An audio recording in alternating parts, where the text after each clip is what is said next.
വിശദമായ വാർത്തയിലേക്ക്. ശബരിമല സ്വർണ്ണക്കൊള്ള കേസിലെ പ്രതിയായ ഉണ്ണികൃഷ്ണൻ പോറ്റിയുടെ ഫ്ളാറ്റിൽ നിന്ന് സ്വർണം പിടിച്ചെടുത്തു. 176 ഗ്രാം സ്വർണമാണ് ബംഗളൂരുവിലെ ഫ്ളാറ്റിൽ നിന്ന് കണ്ടെടുത്തത്. പോറ്റിയുടെ ഫ്ളാറ്റിൽ SITയുടെ പരിശോധന തുടരുന്നു. ഉണ്ണികൃഷ്ണൻ പോറ്റിയുമായുള്ള SIT സംഘത്തിന്റെ ചെന്നൈയിലെ തെളിവെടുപ്പ് പുരോഗമിക്കുകയാണ്. സ്മാർട്ട് ക്രിയേഷൻസിന്റെ ഓഫീസിൽ SPS ശശിധരന്റെ നേതൃത്വത്തിലാണ് തെളിവെടുപ്പ് നടത്തുന്നത്.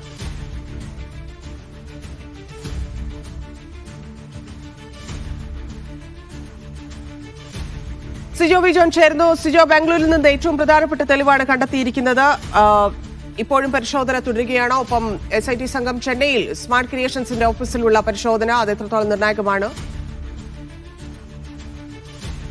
SIT സംഘം ഇന്ന് രാവിലെ 10 മണിയോടുകൂടിയാണ് ഇവിടെ ബംഗളൂരുവിലെ ഉണ്ണികൃഷ്ണൻ പോറ്റിയുടെ ഫ്ളാറ്റിലെത്തുന്നത്. അപ്പോൾ തുടങ്ങിയ പരിശോധനയാണ് അതിപ്പോഴും തുടരുകയാണ്. നമുക്ക് ഏറ്റവും പുതിയതായി ലഭിക്കുന്ന വിവരം അനുസരിച്ച് ഇവിടെ നിന്ന് സ്വർണം കണ്ടെടുത്തു എന്നുള്ളതാണ്. 176 ഗ്രാം സ്വർണമാണ് കണ്ടെടുത്തിട്ടുള്ളത്. അത് ഉരുക്കിയ സ്വർണം എന്ന നിലയിലല്ല, സ്വർണ്ണ ആഭരണങ്ങളാണ്. ഈ ഉണ്ണികൃഷ്ണൻ പോറ്റിയുടെ കുടുംബമൊക്കെ അവിടെ ഉണ്ട്. അവർ ഉപയോഗിച്ചുകൊണ്ടിരിക്കുന്ന സ്വർണമാണ് ഇപ്പോൾ പിടിച്ചെടുത്തിരിക്കുന്നത്. ഇത് ശബരിമലയിൽ നിന്ന് കൊണ്ടുപോയ സ്വർണമാണോ, അത്തരത്തിൽ കാര്യങ്ങളും തട്ടിപ്പിലൂടെ വന്നതാണോ എന്ന് വിശദമായി പരിശോധിക്കപ്പെടേണ്ടതുണ്ട്.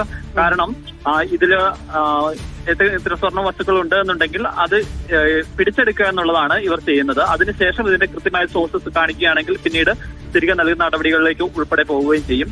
അതിന്റെ ഭാഗമായാണ് ഇപ്പോൾ സ്വർണം പിടിച്ചെടുക്കുകയും ചെയ്തിരിക്കുന്നത്.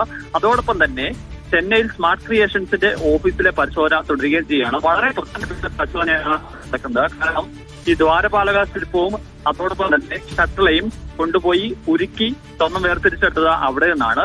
ഏകദേശം 1567 ഗ്രാം സ്വർണ്ണമുണ്ട് ഈ പാളികളിൽ എന്നാണ് UB ഗ്രൂപ്പ് പറയുന്നത്. പക്ഷേ അത് ഉരുക്കിയെടുത്തപ്പോൾ ഏകദേശം 1 കിലോയോളം കുറവുണ്ടായിരുന്നു. അപ്പോൾ വലിയ രീതിയിലുള്ള വ്യത്യാസമാണ് ഉണ്ടായിട്ടുള്ളത്.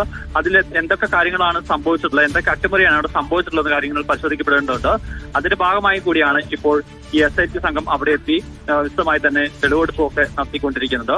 എന്തായാലും ഇന്നോ അല്ലെങ്കിൽ നാളെയോ തന്നെ ചെന്നൈയിലും ബംഗളൂരുമുള്ള പരിശോധനകൾ പൂർത്തിയാക്കാൻ സാധിക്കുമെന്നാണ് അന്വേഷണ സംഘത്തിന്റെ പ്രതീക്ഷ. അതിനുശേഷം ഉണ്ണികൃഷ്ണൻ പോറ്റിയുമായി ഹൈദരാബാദിലേക്ക് പോകാനാണ് സാധ്യത. കാരണം ഈ സ്വർണ്ണപ്പാളികൾ ഹൈദരാബാദിൽ എത്തിയിരുന്നു. അവിടെയും എത്തി വിശദമായി പരിശോധനകളിലേക്ക് അന്വേഷണ സംഘം കടക്കുകയും ചെയ്യും. ശരി സിജു.